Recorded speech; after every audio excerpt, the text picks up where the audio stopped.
Chuck, we're at it again. Indeed we are. This time, I just want to talk about nothing. Oh my God. A show of... What's the deal with nothing? We're doing a show about nothing. All right, that's... You want to talk about nothing? Let's do this. So it's official. We're married now. You know that, right? Somebody hands you a birthday gift. Right. Right? And it's a box, and you open it, and there's nothing in it. You'd say there's nothing in it. If it's empty, you'd say there's nothing in it. Correct? Yes, and I'd also probably say again. Really, guys? Again with the empty box thing. I don't want to get into your social, personal, family issues. Okay. How your family members treat you, that's another show. Okay. All right. So of course, there's air in the box. But generally, we think of air and nothing else as nothing, right? Right. There's nothing in the box. But, of course, there's air in the box. Right. And I think we think of air as nothing because you can't see the air. Air is just molecules, right? We have oxygen molecule. 2 oxygen atoms together make the oxygen molecule.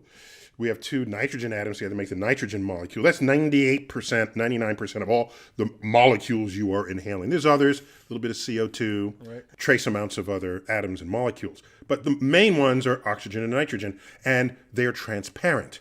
So you don't think of it as being something. But you could have another gas in there like smoke. You open up the box, there's smoke in the box. Right. Okay, because you can see it. So often what we sense or what we declare is or is not is based on just how our senses receive the environment. You go up to a window and you say, the window is transparent. Yes. Well, if you could see with microwaves, right, the whole room would be transparent because microwaves pass right through the walls. You know how you know that? Because you pull out your cell phone, which uses microwaves, and you get a signal even if you're in the bathroom. Not with my carrier. Oh, you need special bathroom coverage. Just trying to tell you. All right. So how many molecules are there? So there's about 10 to the 25th power, 1 with 25 zeros worth of air molecules in a cubic meter. Okay, that's a lot. A little bigger than a cubic yard. Okay, that's a lot of molecules. That's a lot of molecules. Even that number has a name, a septillion. Septillion. That's right. So now, you want to do better than that. Let's create a laboratory vacuum. Okay. Okay. If air is something more than nothing, then let's get rid of the air. Let's go ahead and do that. So let's get one of the best laboratory vacuums there is. Okay. So that can pump out the molecules and leave you with about 10 billion molecules per cubic meter. Wait a minute. After you suck everything out. That's kind of the best you can do with That's the best you can do. You still got 10 billion. I'm sorry, Chuck. I took it from 10 to the 25th power to 10 to the 10th power. I'm just saying. Are we using a Dyson? Okay.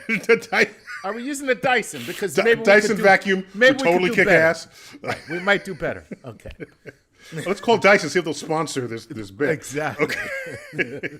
I'm sorry you're not happy with 10 billion molecules per cubic meter when we started with 10 septillion.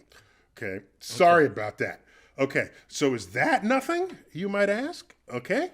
Well, let's forget laboratory vacuums. Let's leave Earth and go into interplanetary space. The vacuum of space. Okay. That's 1,000 times less dense than the best laboratory vacuums. That has about 10 million molecules per cubic meter.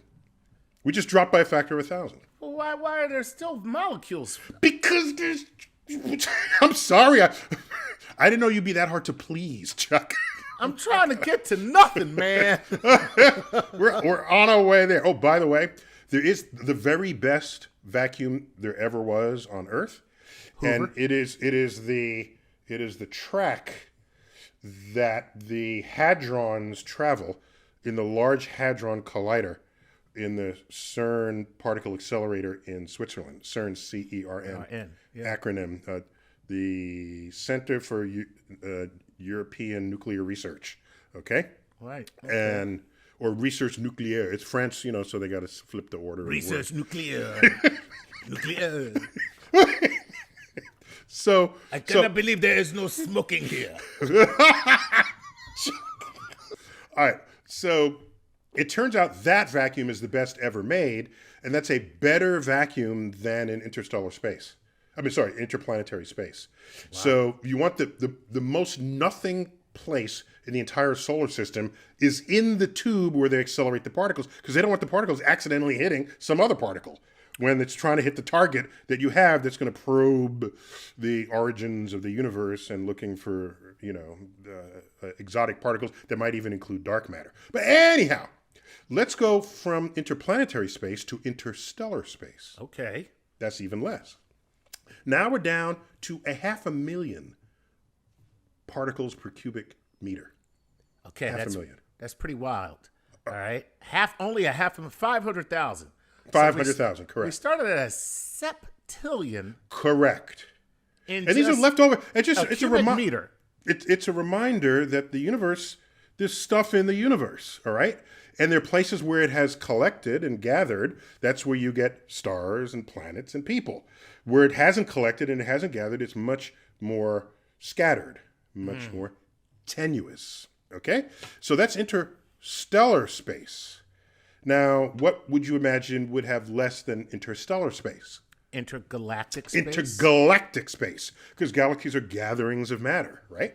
So there, it would be hard to find a few atoms of anything for every 10 cubic meters. That's so, but it's still not nothing. Excuse me, I'm on my way there. Damn, you are the most impatient. This thing only lasts 10 minutes, and you can't even just... I'm just saying, we're all the way out into intergalactic space, yes. Okay? Yes. I am light years away from home, and it's like driving between here and, like, Vegas.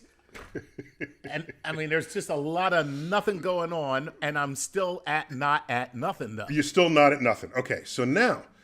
So rather than give real live examples, let's give examples that we would imagine you could produce, which is get rid of those 500,000 atoms per 10 cubic meters. Just figure out a way to not have them, okay? So now we have a completely empty box, empty of all matter. Okay. Now we ask, is that nothing? Yeah, because there's nothing in the box. Except quantum physics. Oh, God. There's such a thing as virtual particles that come into existence and then go out of existence in less time than you can actually measure their existence. And totally empty space is seething with virtual particles. Okay, so the best nothing you can ever make would have no ordinary matter, but would still nonetheless be seething with virtual particles. Okay.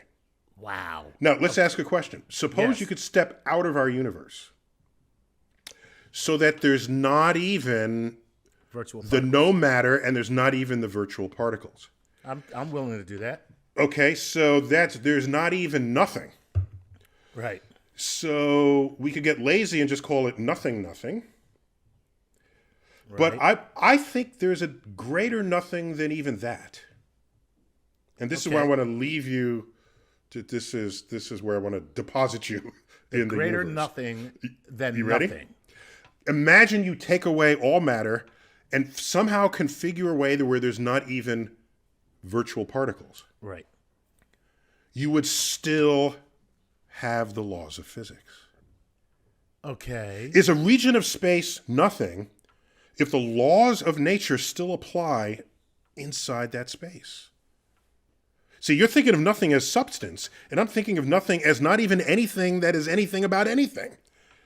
So if you systematically remove all laws of physics, all laws of nature, then you have a region of, I can't even call it space, because space is a thing. Space can bend according to Einstein relativity.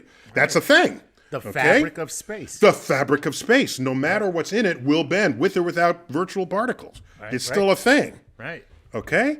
So if I get rid of all particles, get rid of the very laws that describe nature, then there's not only not matter, there's not energy, there are no laws of physics, there is no time itself. There you go. No time. Now, Chuck, put that in your box, open it, and now you have my permission to say there's nothing in the box. Right. There's nothing in the box. And what do we call that? I'm going to call it something. What? Because it's the nothing that is something, which is nothing. You sound like a 12-year-old kid just rattling on. It's a something, there's nothing, that's something. I think it's something, there's nothing. So it's a something.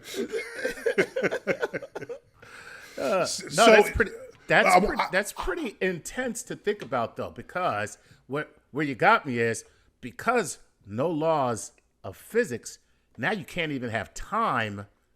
Now there really is no thing there at all.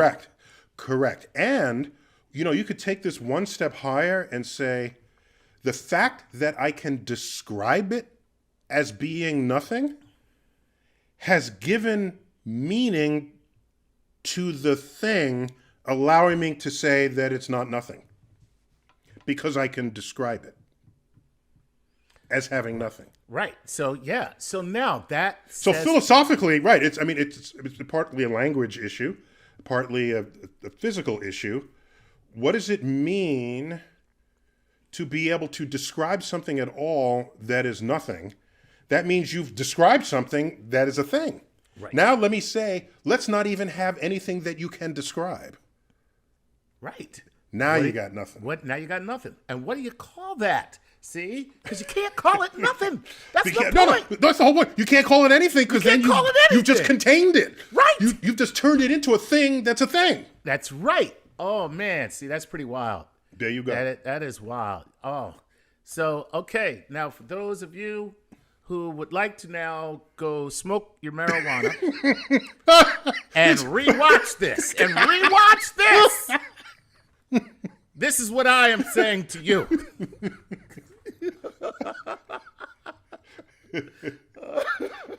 But for what it's worth, there's one of the layers of multiverses, because there's several layers, where the laws of physics, as we know them, don't even apply at all. They're not just different. They just don't exist. Yeah. And so that's another thing. We'll talk about the multiverse in another explainer video. But we got to go, Chuck. All right. Okay. I'll see you in the multiverse. Smoking weed in the multiverse. That's right. That Chuck smokes weed. All right. This has been yet another Star Talk explainer video. Chuck, always good to have you. Neil deGrasse Tyson bidding you to keep looking up.